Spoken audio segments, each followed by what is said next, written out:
Olá, fiéis das 64 casas. Hoxe trago con vocês un xogo de Kasparov moito coñecido verdadeiramente, possivelmente xa teñan visto ele, xa que está en moitos libros e tense feito moitos vídeos. Porén, non vou deixar de mostrar o que aconteceu en Linares, no torneo de Linares, na España, no ano 1999.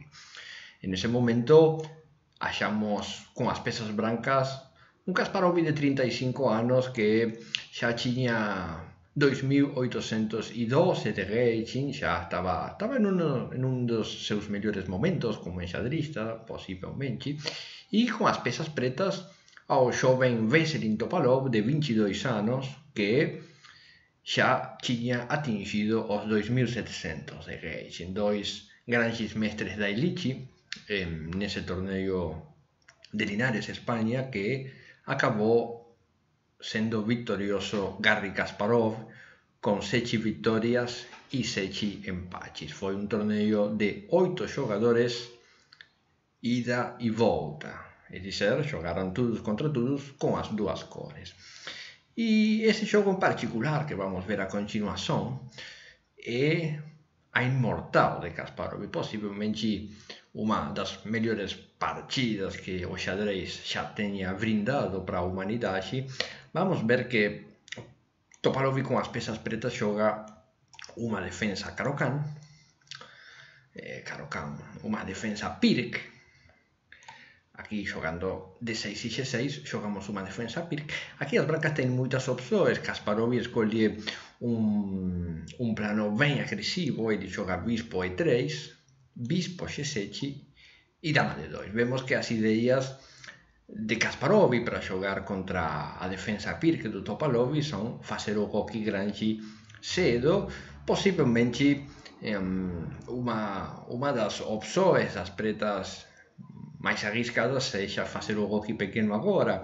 Vamos ver que se as pretas fixeran o Goki pequeno agora, eu aquí con as brancas vou ter diversas posibilidades, mas o plano vai ser xogar F3, xogar Goki Grande, xogar H4 e H5. E aquí vemos unha das cuestións da estrutura de peões que vai permitir para as brancas chegar até o flanco do rei máis rápido, ¿sí? É dizer, as brancas teñen unha ruptura en H5, ten controle do centro e as pretas ainda ten o flanco de dama sen desenvolver. Por tanto, eu acredito que a maneira que Topalov xogou de aquí para frente está ben pensada. Ele xoga C6, lógicamente tudo iso é teórico, ¿sí? Aquí xoga F3, Kasparov, B5, cabalo G2, cabalo B7 e bispo H6. Non existe unha necesidade de xogar ese lance agora, porén é unha boa idea como para preguntar para as pretas se queren facer o Goki pequeno. Se elas van facer o Goki pequeno, entón o bispo vai ficar defendido. Porén, como explicamos anteriormente, xa o rei ficaría do flanco do rei e o plano das brancas de xogar H4 e H5 rapidamente vai ser difícil de contrarrestar. Aquí Topalov troca os bispos xa, desa maneira o Goki pequeno, como a xente sabe, o rei non pode pasar por unha casa na qual estexa en xeque, así que as pretas non van conseguir facer máis o Goki pequeno, pelo menos por unos cuantos lances. Aquí xoga bispo B7, A3, para evitar futuras expansões con B4. Aquí as pretas xogan E5, comenzan a ocupar espazo no centro, Goki Grande, un lance natural.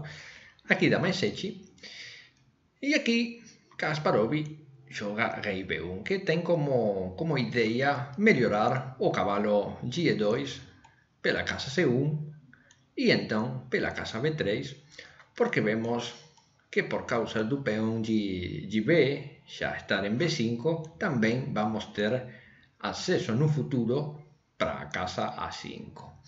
Fora esa gota de evolución do cabalo, que é unha manobra interesante, tamén o bispo de casas brancas, que agora está en F1, bastante preso e facendo ben pouco no xogo, vai comenzar a ter un pouco máis de vida. Aquí Topalov joga A6, cavalo C1 e Goki grande. A ideia de A6 foi ter defendido tamén o peón de B5 máis unha vez, caso que as brancas en algún momento desexaran xogar D5, e ali, en esa hipótese, eu con as pretas podería capturar e o peón de B5 xa vai ficar defendido tamén pelo peón de A6. Basicamente, A6 é un lance para solidificar a posición. Aquí Kasparov continúa levando o cabalo pela gota evolutiva certa. E aquí Topalov xoga de unha maneira moito interesante, verdadeiramente. Ele captura no centro. Vemos que capturar en ese momento non é obrigación, lógico. Aquí pode exigir tamén a posibilidade de xogar rei B8, mas non vai dar moitos problemas para as brancas. Quen ten bons planos aquí, por exemplo, unha idea pode ser tentar xogar dama E3 e entón xogar X3, bispo X2 e F4, e vão continuar gañando espaço no centro. Verdadeiramente a posición das brancas é un poquinho mellor aquí. Entón o que Topalov fez foi xogar E por D4, torre por D4 e entón C5.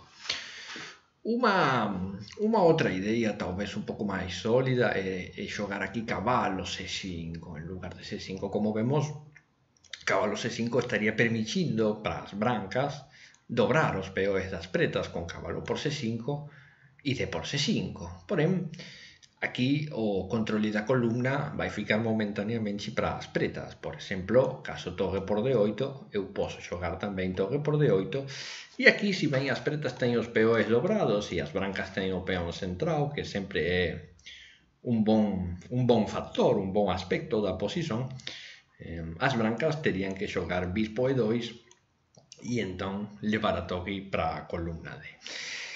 É dizer, sería unha posibilidade de tentar inducir o xogo, levar o xogo para un final. En lugar diso, contra torre por D4, Kasparov non fez, Topalov, perdón, con as pezas pretas non fez cabalo C5 e sin xoga C5, que é unha idea un pouco máis arriscada.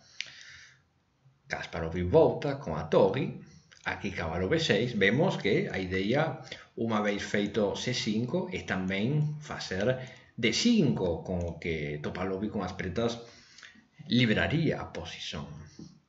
Aquí Kasparov xoga X3, D5 agora posiblemente podería ter sido feito, era unha posibilidade interesante, mas primeiro xoga rei B8 para sair da diagonal do perigo.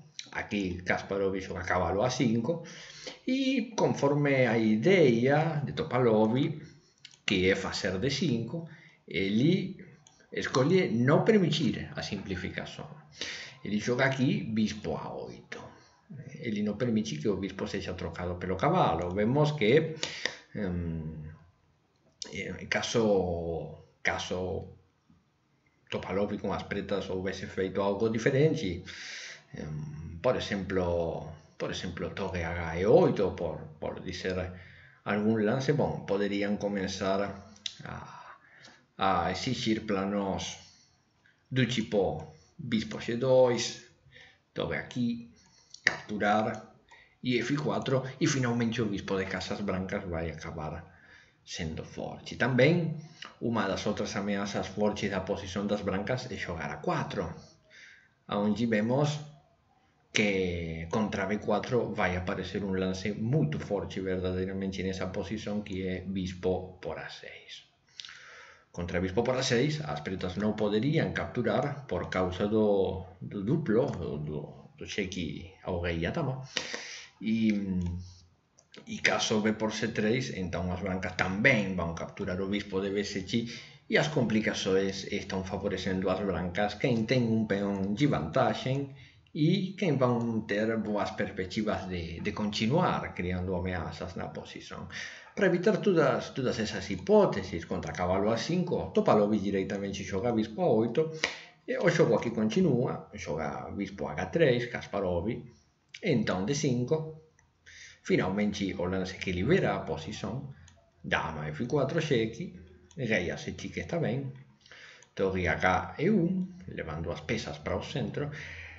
E aqui vamos ver que torre H E1 é um lance bastante profundo, na verdade, porque D4 das pretas aqui é bastante lógico de esperar. É dizer, as brancas estão ameaçando capturar e ativar a coluna E, que já estaria criando uma ameaça forte na dama, portanto, jogar D5 para as pretas é muito, D4 para as pretas é muito razoável. Por isso, vemos que Kasparov tinha um plano. Ele aqui joga cavalo D5, simplifica, e por D5, e agora a dama fica ameaçada. Além da dama estar ameaçada, vemos que também o cavalo de F6 só está sendo defendido por essa peça. Portanto, a dama tem que sair defendendo o cavalo para a casa D6, o qual não parece ser algo ruim para as pretas. Vemos que se aqui as brancas capturam, as pretas capturam e o peão de D5, após a simplificação de damas, vai acabar caindo. Mas aqui vem o lance mágico do Kasparov, e aqui vem o lance que começa uma combinação muito longa, e após muito cálculo nesse momento, finalmente joga a torre por D4. Simplesmente ganhou um peão, mas está sacrificando uma torre. Aqui dama por F4 não prestaria por causa de torre por F4 e eu já estaria saindo da ameaça. Sendo assim, Topalov joga-se por D4 e aqui vem o segundo lance mágico, o segundo sacrifício de torre seguido, que é torre S6 xeque. Vemos que esse lance já começa a comprometer as peças das pretas, já que dama por E6 não poderia ser feito, sendo que aqui as brancas têm xeque-mate em 4 lances, 1, 2, aqui vemos a força do bispo, 3, e contra rei A8, dama A7 seria xeque-mate. Então, não conseguindo capturar a torre de E7, após esse xeque, vemos que Topalov vai jogar rei B6, vai fugir com o rei. Então aqui, dama por D4 xeque, Kasparov sacrifica mais um cavalo para continuar com a iniciativa. Topalov aqui não tem alternativa. Vemos que caso que ele escolha tampar o xeque com dama C5, então as brancas vão capturar o cavalo de F6 também com xeque e vão continuar a iniciativa de qualquer jeito. Sendo assim, captura o cavalo de A5, Kasparov com as peças brancas joga B4 xeque, único lance aqui rei A4, então dama C3. Estamos ameaçando nada mais e nada menos que xeque-mate. Aqui Topalov joga dama por D5, que defende também a diagonal. Kasparov joga torre A7, cria uma nova ameaça acima do peão. E a ideia qual é? Vamos ver que se aqui as pretas defendem o peão de A6 com a torre, então a torre de D6 passaria a estar sobrecarregada, porque eu poderia jogar rei B2 agora, que é outro dos lances possíveis que temos que ter em consideração nessa posição, já que está ameaçando dama B3 xeque, e após a simplificação, C por B3, estaríamos dando um xeque-mate de peão muito elegante. Bom, aqui torre D6 justamente não seria possível, por causa que o recurso de Topalov com as pretas para se defender de rei B2 é jogar dama D4, mas nessa hipótese não funcionaria, já que após a simplificação de damas também torre por A6 seria xeque-mate, sim? Então a torre em D6 acaba ficando sobrecarregada, bem?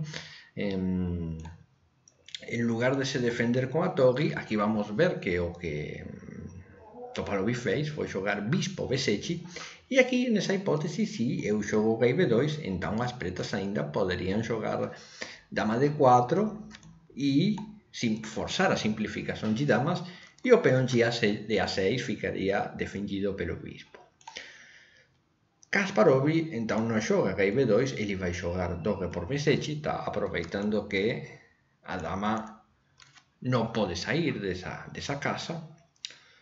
Aqui Topalov joga dama C4, tentando simplificar a dama, ou pelo menos tentando começar a ficar um pouco mais longe do perigo, e Kasparov joga dama por F6 sem medo, ameaçando mais uma vez checkmate. Aqui um lance que pode parecer muito perigoso é torre D1 cheque, porém, após rei B2, vemos que as pretas não teriam mais maneiras de continuar uma iniciativa tentando dar checkmate. O máximo que elas poderiam fazer aqui talvez seria jogar dama D4 cheque, simplificar, mas o rei em A4 continua estando em uma condição bastante perigosa. Aqui as brancas poderiam jogar torre por F7 e ameaçar manobrinhas do tipo bispo E6 e bispo B3. ¿sí? Por isso, contra dama por F6, Topalov não deu o cheque em D1, ele diretamente continua marchando com o rei, joga rei por A3, dama por A6 cheque, rei por B3 e aqui C3 cheque. Nesse momento vemos que não existe outra possibilidade de continuar a iniciativa e que o lance torre D1 sim pode ser uma ameaça agora, então jogar C3 cheque é a única possibilidade que tem as brancas para continuar sendo elas quem estejam dando os golpes, ¿sí? C3 é o único lance de iniciativa possível. Aqui vemos que capturar de dama não seria possível por causa de dama por B5 e torre A7 seguido de checkmate. Então, contra C3, Topalov captura de rei. Aqui vai continuar dama A1 cheque. O único lance que vai permitir para as brancas ganhar. Aqui vamos ver as opções. Topalov joga rei D2, mas outras opções aqui vemos que poderiam ser rei D3, contra o qual eu já posso jogar bispo F1 cheque e capturar a dama. Outras ideias poderiam ser jogar rei B2, porém aqui eu teria rei B3, perdão, porém eu teria dama B2 cheque e contra rei A4, torre A7 checkmate. E por último, talvez uma possibilidade assim mesmo interessante como rei D2 seria jogar rei B4, mas vamos ver que as brancas continuariam com a iniciativa e aqui, por exemplo, torre C7 cheque já vai permitir capturar a dama, ficando numa posição que as brancas vão ter uma dama e um bispo e as pretas as duas torres. Isso significa vantagem material para as brancas. Para evitar essas continuações, Topalov joga rei D2, continua tentando fugir do perigo pelo tabuleiro inteiro. Lembremos que o rei, inicialmente, ao momento de se jogar torre por D4, o sacrifício magnífico de Kasparov, o rei estava em A7 e de ali começou a caminhar e finalmente olhem na casa que acabou. Aqui joga dama B2 cheque. De novo, as opções das pretas são todas insuficientes. Por exemplo, caso rei E3, eu posso jogar torre E7 cheque. E se você captura esse peão, eu posso jogar dama C2 checkmate. Outra alternativa contra dama B2 cheque seria jogar rei E1, porém as brancas continuariam sua iniciativa jogando torre E7 cheque, o que vai por mais uma peça na ação direita contra o rei.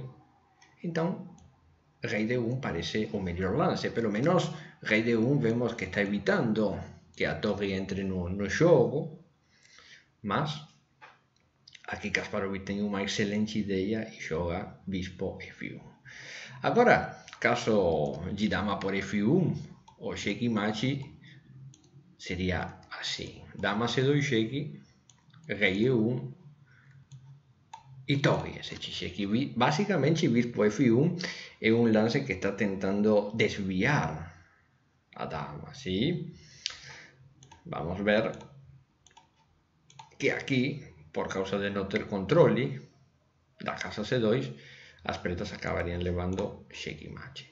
Contra bispo F1, en uma tentativa por sobreviver, Topalov joga torre D2.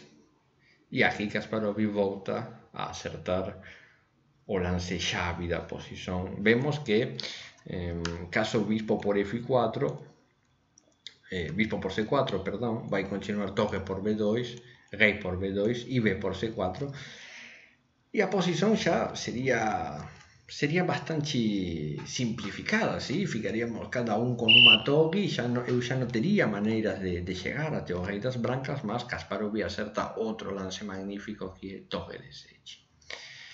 Torre D7 o que ameaza dama por D2 checkmate e ao mesmo tempo está defendendo a dama pela cravada. Aquí Topalov non vai ter mellor opción que capturar, entón continúa bispo por C4, que está ameazando checkmate. A única opción é xogar B por C4 e de sobremesa acaba a torre de H8 pendurada. Un cálculo magnífico de Kasparov. Topalov continúa máis algunos lances, tenta criar algunhas ameazas con seu peón libre, mas Kasparov con a dama vamos ver que consegue controlar. F5 aquí, rei C1, xa o rei tomou a casa de coroación e contra torre D2 Kasparov xoga dama A7, comenzando a ter ideas talvez de dama E3 cheque e capturar o peón, o dama X1. Tamén vemos que dama X1 podería servir contra torre por H2, o que deixa as pretas sen nenhum tipo de contraxogo. Sendo así, Topalov abandonou en esa posición. Desejo que teñan gostado moito do xogo. Un abrazo para todos vocês. Boa noite.